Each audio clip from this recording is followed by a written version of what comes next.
কিরে, তোর কিছু হয়েছে?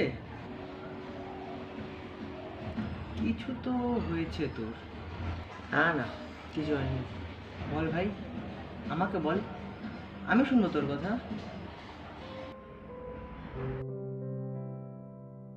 কিসের জন্য ওয়েট করছো? ওর কথা বলার? ও বলবে না, কিন্তু এমন না যে ও কথা বলতে পারে না, কিন্তু কিভাবে বলবে সেটা জানে না। ওয়ার্ড খুঁজে পাচ্ছে না যে কিভাবে বলবে, কি বলবে। আসলে ব্যাপারটা কি বলো তো, ও জানেই না যে কিভাবে কি বলবে।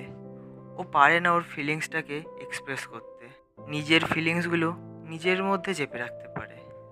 ওকে কেউ কোনোদিন শেখায়নি যে নিজের ভালো লাগা বা খারাপ লাগাটাকে কীভাবে সবার সামনে এক্সপ্রেস করতে হয়।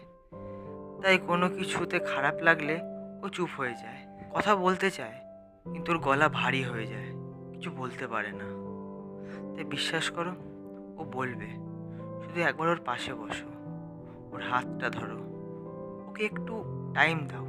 ও ঠিক বলবে, ও কাঁদবে তোমাকে ধরে। শুধু ওকে একটু কাঁদতে দাও। ওর উইকনেস না এটা, এটা ওর পাওয়ার। ও অনেক বছর ধরে কিছু বলেনি, তাই আজকে ওর কথাগুলো এইভাবে বেরোচ্ছে। ও ঠিক বলবে। ওর হাতে হাত দাও, গলায় না।